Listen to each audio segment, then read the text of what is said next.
Менин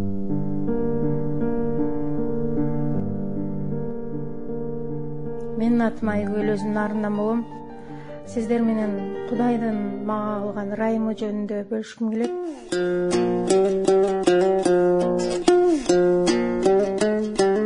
Мен мурда бала кезимде Кудай жөнүндө ойлонгондо бир каардуу, сүрдүү, адамдарды жазалоочу Кудай катары көрчүмүн.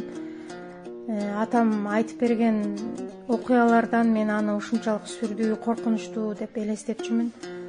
Атам көп айтчу эле ошо. Кудайдын алдына барганда кыл көпүрөдөн өтөбүз. Кыл көпүрөдөн күнөөң көп болсо, кыл көпүрөдөн өтө албайсың. Эгерде күнөөң аз болсо, кыл көпүрөдөн өтүп кетесиң. Эгер өтүп кетсең 5-ке чыгасың, өтө албасаң ошо тозокко түшөсүң деп ушундай айтып берчү да. Мен ушунчалык элестетип кыл көпүрөнү, чачтай болгон кыл көпүрөнү элестетчүмүн да. Ошол кыл көпүрөдөн кантип өтөм мен, могу дубалдын үстүнө чыгып баса албайм деп аябай коркчумун. Ал эмне болгон кыл көпүрө, мен андан кантип өтөм, тозокко түшөт турбаймбы деп Кудай жөнүндө жана өлгөндөн кийинки жашоо жөнүндө ойлонгондо ошол эле сезимдер келчү, коркунуч келчү мага дайыма. Ошентип студент кезимде мен жатаканада бир Исага ишенген кыздар менен жашап калдым. Анан алар дайыма ошо жашыл китепти, Инжил деген жашыл китепти окушчу. Баскан тургандары жакшы, үлгүлүү, сүйлөгөндөрү ушунчалык назик, сылык сүйлөшчү. Аларды көрүп алып мындай жөн эле бир маска кийип алып, бир артист болуп аткан сыяктуу, мен кандай ушундай кантип болсун дегендей бир аларга бир башкача мыскылдуу карачумун. Андан алар чогулушка барабыз, жүрө сен да чогулушка бар деп мени чакырышканда мен аларды аябай шылдыңдап, өзүңөр эле бара бергиле, башыңар айланып кеткен деп аларга катуу каршы чыкчумун. Анан бир күнү мен аларга далилдеп бермекчи болдум да, булар адашып жүргөнүн. Ушундай бир намыстандым. Кыргыздын жапжашынакай кыздары ушинтип динин сатып кеткен эмнеси деген ойлор келип, анан аларга далилдемекчи болуп Куранды окуп баштадым. Куранды окусам бир окуя келет эле, уландысы жок. Анан башка бир окуя башталып кетет, анын башы жок. Чыгып ушундай бир чачкын бир окуяларды окуп атып анан жакшы түшүнө алган жокмун. Кызыгы да кетти мен үчүн, анан таштап койдум, ал китепти окуган жокмун. Мындай ой келди, булардын өзүнүн Инжилинен каталарды таап, булар туура эмес адашып атканын өздөрүнүн көзүнө, өздөрүнүн Инжилинен таап көрсөтөйүн деген максатта Инжилди окуп баштадым. Ушунчалык сонун окуялар жазылган. Бирок мен аларды бир аңгемелер сыяктуу эле окудум. Анан жүрөгүмө деле жеткен жок. Анан эң аягында Аян китеби бар, Аян китеби жазылган. Ошондо мынтип турат да: мен альфамын жана омегамын, башымын жана аягымын, менден башка Кудай жок депчи. Анан ошол аят менин жүрөгүмө катуу тийип, ойлоно баштадым да, мен башымын деп атат, демек Кудай башында эле болгон. Мен аягымын деп атат, бул аягында да келе турган, акыркы дүйнөнүн аягында, акыр заманда келе турган, соттой турган ушул бир Кудай турбайбы деп, ушундайбы чын эле деп анан изилдеп, ошондон баштап суроолорумду берип окуй баштадым. Баягы аят мени аябай ойлондуруп койду. Анан булардын чогулушуна барып көрөйүн деп чогулушуна бардым.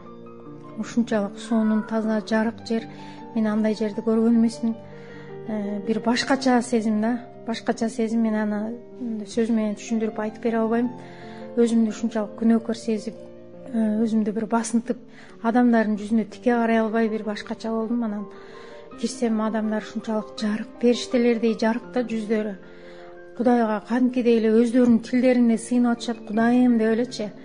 Мен аябай таң калдым, булар эмнеге Куран окушпайт, эмнеге булар аят сүрөлөрдү айтып табынбай эле кыргызча эле айта беришеби деп таң калдым аябай.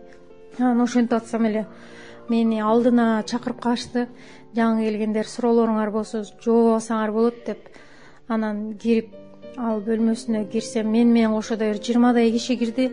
Анан кирип отуруп суроолорубузду берип аттык. Анан бир аксакал киши отурду, башка улуттагы.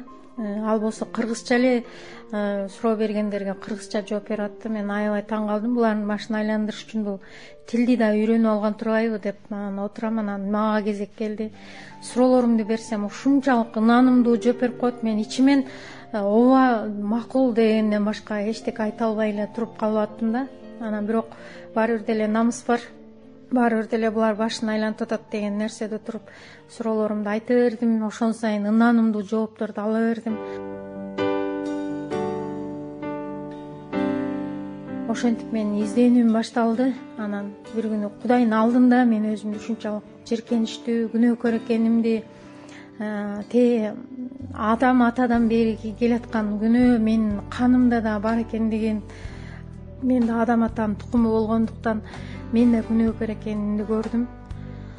Анан Кудайдын алдында кечирим сурап, жалынып, Иса, эгер чын деле куткарчу болсоң, мени да куткар деп ага кайрылып сыйындым, кайрылып айттым ушул сөздөрүмдү кыргызча эле өз тилимде эле.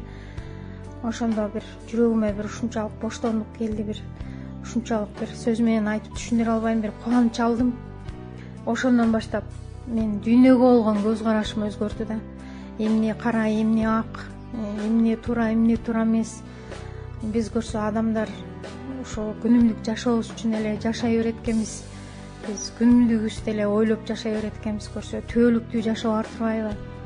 Биз бул жашоого бир убактылуу эле келген конок турбайбызбы? Анан ушул убактылуу өмүрдү бизге Кудай өзүнө кайрылуу үчүн, өзүн таанып билиш үчүн, өзү менен элдеш үчүн бергенин түшүндүм.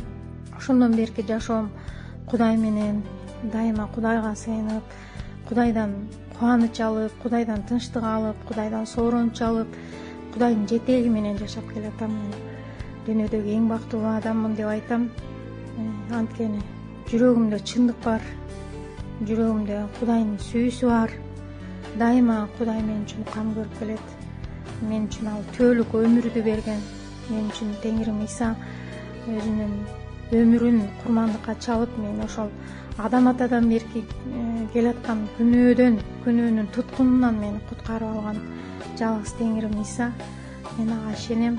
Мен өмүрүмдүн аягына чейин ага ишенимдүү болсом экен деп дайыма сыйынам.